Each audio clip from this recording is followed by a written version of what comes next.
Hi friends, welcome to the Bible Project Daily Podcast. And the project is, of course, to work together through the whole Bible, chapter by chapter, verse by verse.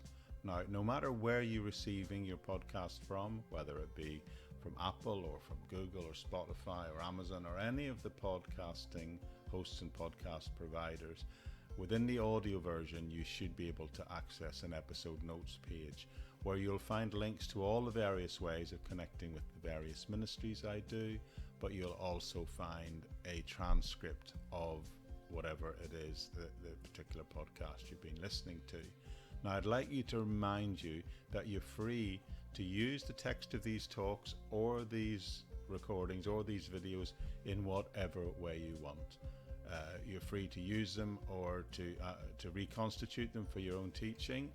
A credit is always welcome, but you can reconstitute them for your own Bible study, your own preaching, your own teaching. It doesn't matter what you do, creating sermons, sermon outlines, anything you like.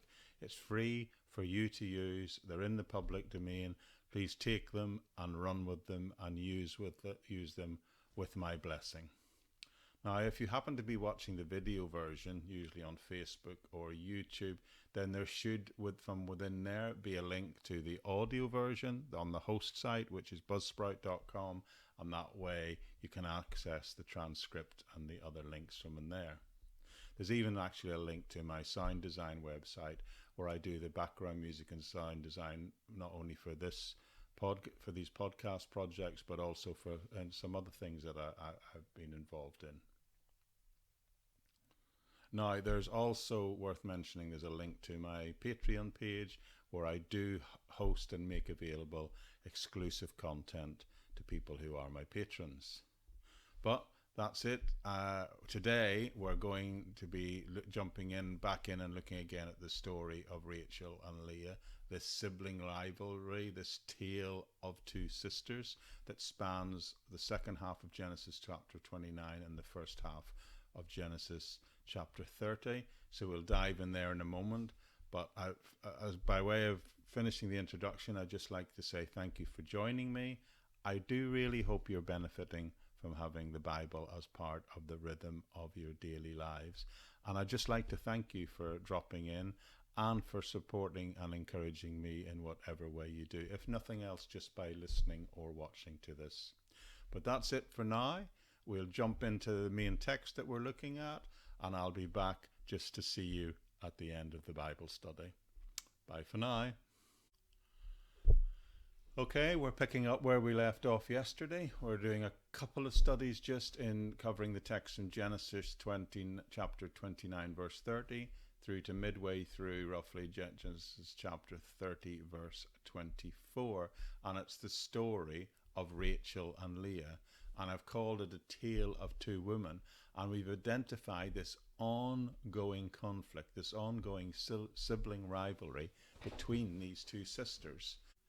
And I identified the first part of this conflict in two rounds, as it were. Round one, we identified it was a constant tension that existed between the two sisters, these two initial wives of Jacob. But that tension is seeming to grow and morph into really what is almost becoming an out-and-out conflict. But that was round one. In round two, it begins to play out in the real world, in the real circumstances of their marriage. And Racheal gets to the point, she says, well, if I can't have children, I'm going to let my husband Jacob use my maid as there'll be a source for having children. Because Leah, of course, has had children at this point. By the way, it's worth noting that Sarah did something similar when she gave her maid to Abraham a couple of generations back so that she could give birth to a son. And of course, that led to all sorts of problems after the arrival of Ishmael. So there is nothing new going on here, friends. But what we need to know at this point is that Leah has had 4 children and Racheal has had 2 children by her maid. And that's where we're jumping back in again. And the plot is going to thicken, as they say. And we've come to round 3, if you like. And verse 9 of chapter 30 tells us this. When Leah saw that she had stopped having children, she took her servant Zilpah and gave her to Jacob as a wife. Leah's servant Zilpah bore Jacob a son. Then Leah said, "What good fortune!" So she named him Gad. Leah's servant Zilpah bore Jacob a second son. Then Leah said, "How happy I am! The woman shall call me happy." So she named him Asher. So now Leah's not having any more children herself, but Racheal is having them by her maid. And Leah thinks, "Oh, I'm going to be outdone here." So she also takes her maid and gives her to Jacob as another wife. So Jacob now has 4 wives, and the children that follow on from here are all being named in ways that represent what God is doing in each situation. So round 3 is Leah giving her maid to Jacob, and he has 2 more sons through that maid. Now let's pause for a second and try and keep up with the maths of what's going on here. Round 1, Leah has 4 sons. Round 2, Racheal by her maid has 2 sons. Round 3, Leah has 2 more sons through her maid, so she's in the ascendancy again. Now, I want to make an observation at this point, because this is an interesting story in the fact that both of these women are using their maids to have children. But that's not the end point of the story. Let's pick up in the 4th, and what, in terms of this battle of producing children, will be the final round. And we'll pick it up in verse 14, which tells us, "During wheat harvest, Reuben went out into the field and found some mandrake plants, which he brought to his mother Leah. Racheal said to Leah, 'Please give me some of your son's mandrakes.' But she said to her, 'Wasn't it enough that you took away my husband? Will you take away my mandrakes too?' 'Very well,' Racheal said, 'he can sleep with you tonight in return for your son's mandrakes.'"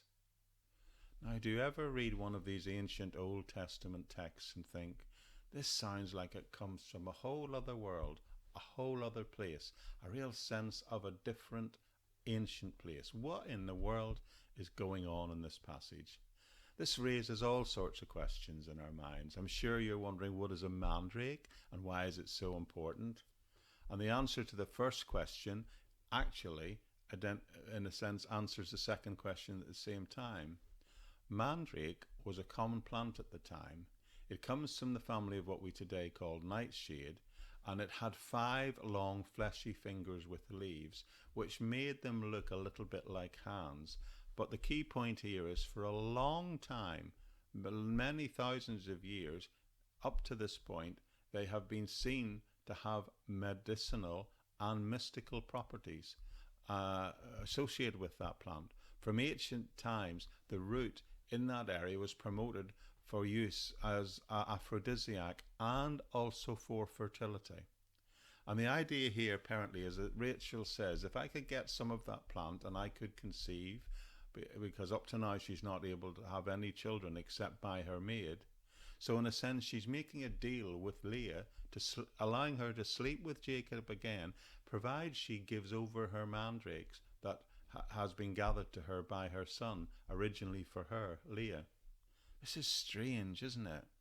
But let's continue, because I wonder what God's perspective in this will be. So verse 16 tells us, "So when Jacob came in from the field that evening, Leah went out to meet him. 'You must sleep with me,' she said. 'I have hired you with my son's mandrakes.' So he slept with her that night. God listened to Leah, and she became pregnant and bore Jacob a 5th son. Then Leah said, 'God has rewarded me for giving you my servant to my husband.' So she named him Issachar." Now, Issachar is an interesting name. It actually means recompense. It means payment of wages. In other words, in her mind, she's hired Jacob, her husband, for the night, and she's paid using the mandrakes, and she names her sons accordingly. That's her perspective on what has happened. I wonder if it's what's God's perspective. I'm telling you, reading these Bible stories, who needs soap operas? So let's pick up at chapters 30, verse 19.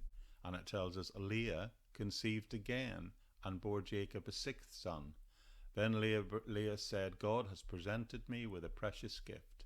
This time my husband will treat me with great honour because I have borne him 6 sons. But of course that includes sons by the maid. So she names him Zebulun. Sometimes later she gives birth to a daughter and names her Dinah. Then God remembered Racheal. He listened to her and enabled her to conceive, and she became pregnant and gave birth to a son. God has taken away my disgrace, she said. So she names him Jacob and said, may the Lord give me another son. Again, naming the children according to the experience. And at last, Racheal herself has a son in her own right. Now the conflict here is coming to a climax, and Racheal is seen to be driven to prayer and seeking her maid and her sister in the knowledge that... So the conflict is coming to a climax in the background that Racheal has been driven to prayer by seeing her maid and her sister having more sons than her. So that's the end of round 4. Leah has sons. She's called one Zebulun, which means exalted. She called the other Joseph, which means Jehovah has planted. All right, Leah and Racheal have both now had sons, and she calls one Zebulun, which means exalted, and she calls the other Joseph, which means Jehovah has planted. By the way, by saying Jehovah has planted this child, this, most Bible experts agree, indicates that the mandrakes had nothing to do with what's going on here. The text is making that very clear. It wasn't the mandrakes that caused pregnancy, it was the Lord. So round 1, Leah has 4 children. Round 2, Racheal has 2 more children by her maid. Round 3, Leah has 2 more children by her maid. And round 4, Leah has 3 and Racheal has another. So in total, there are 12 children now to these 4 wives. But before we finish, let's make some observations. Let me point out something that this passage reveals. Firstly, I believe it deals very clearly with the problem of bigamy, which, by the way, will soon be forbidden. In the Mosaic law in Leviticus chapter 8, that will come along soon and make it clear that bigamy is not the way to go. One Bible expert I read said, well, one object of this narrative is without doubt to portray the evils of bigamy. Another commentator said, love this phrase, the house of the bigamist is always divided against itself, and the fruitful source of mischief and a disruption of all true godly discipline. He points out, by the way, that these 2 wives were sisters, and because of the sibling rivalry and the jealousy caused here by having these 2 wives these 2 sisters as wives, Jacob's whole future household would come under this strife and this envy and this friction with each other. Bigamy, having more than one wife, is seen not to work in the Bible accounts. A more modern example of this is that of Carl Jung, the famous psychologist, who in 1910 met a lady patient who would become a lifelong intimate and a colleague of his. Now, it's interesting he called her Tony. Many think that was a way of disguising the fact that this new colleague and close collaborator and supporter was in fact a woman. Now, it reached a point when Irma, his wife, insisted that he give up this extramarital affair with her, but Jung insisted that she was far too important for him and he couldn't carry on without her. Now, according to Jung's biographer, he treated his mistress just exactly as a second wife, and they had a discreet triangular relationship that lasted for years and years and years. In fact, the remainder of his entire life, in spite of his wife's continual objections.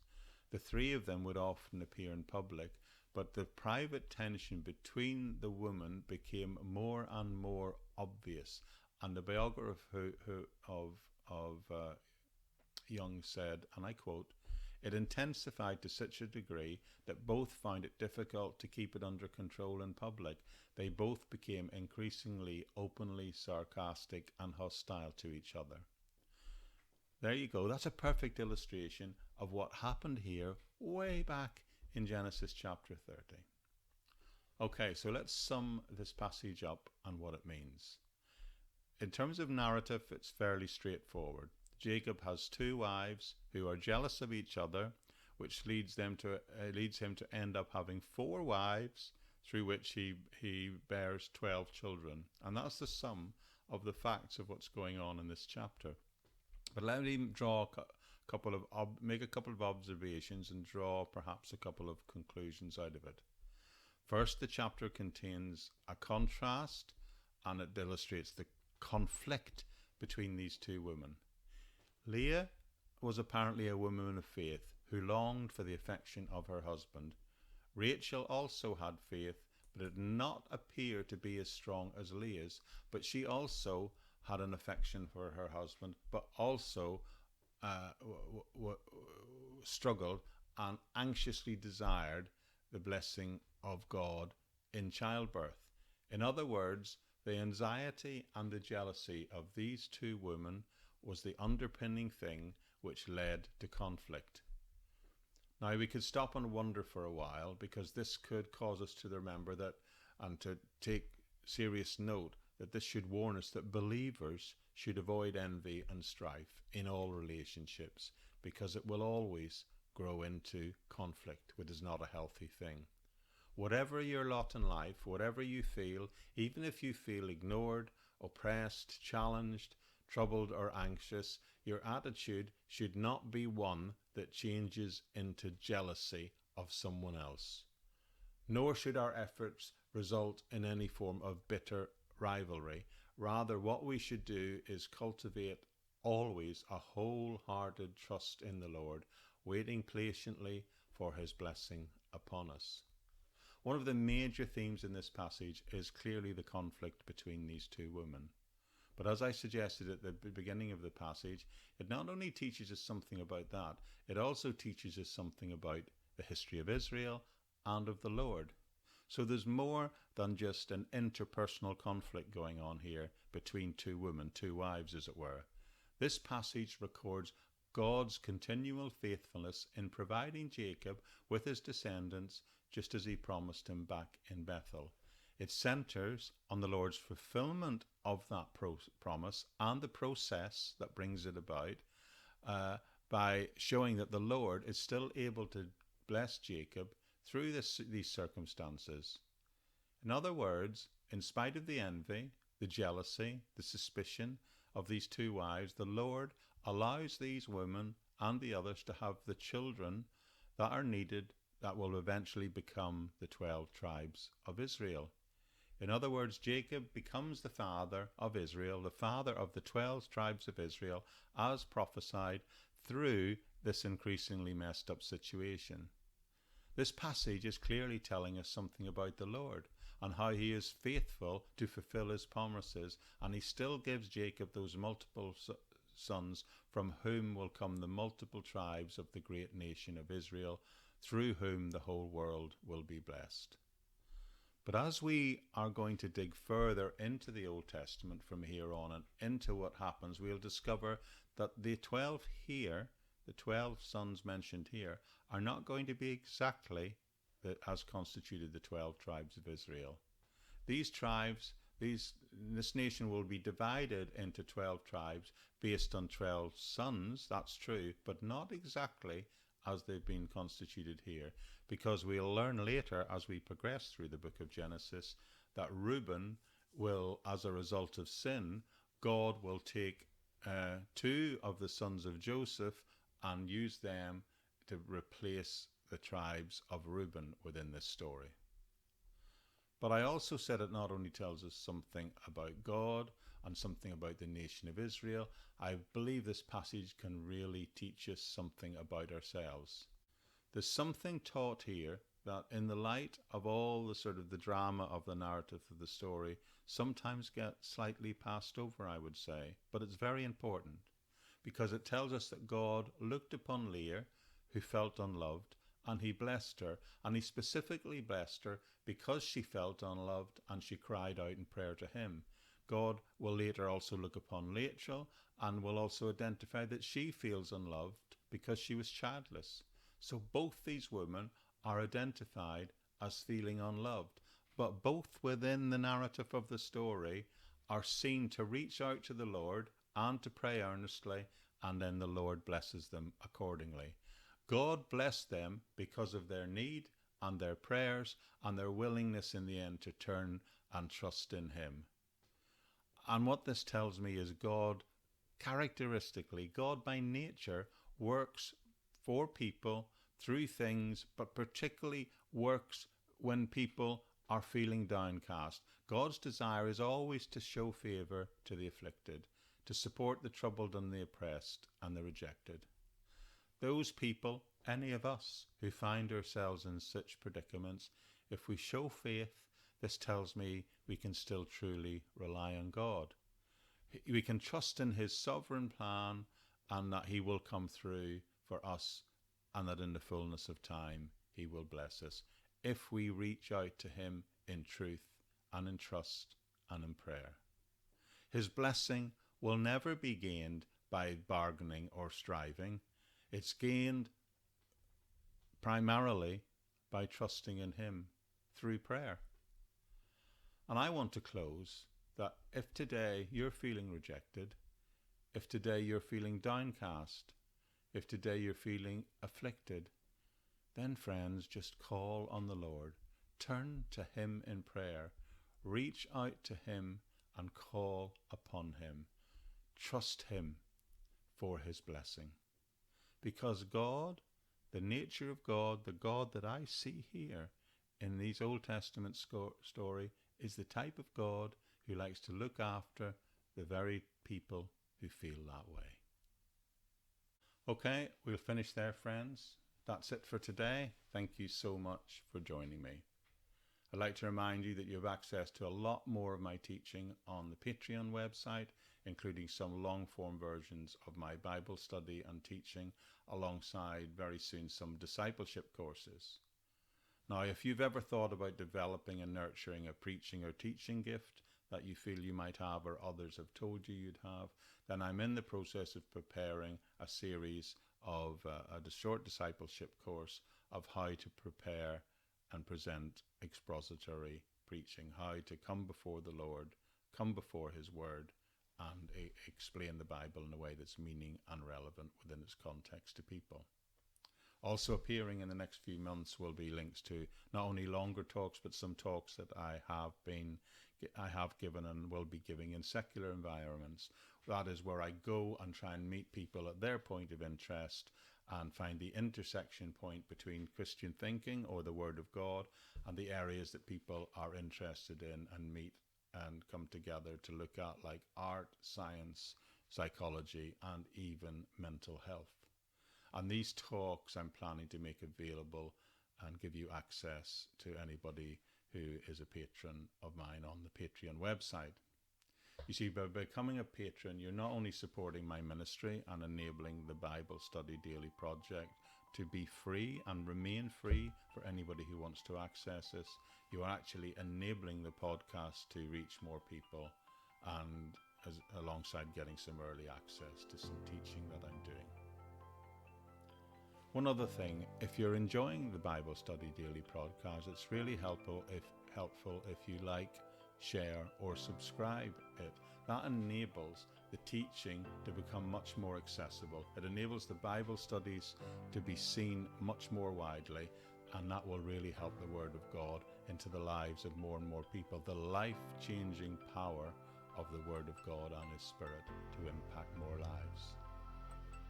But anyway, I hope you're enjoying our time together, and I hope you're benefiting from having the Bible Study Project as part of your daily life. And I'd just like to say one last time, thank you again, all of you. I really couldn't do this without you. I couldn't do this without your encouragement and your prayerful support. And I hope to see you back here again very soon. It'll be tomorrow for me, but at whatever day you're able to get back again, I do hope I'll see you again as we work through the Bible, chapter by chapter, verse by verse, right here at the Bible Project Daily Podcast. Bye-bye for now.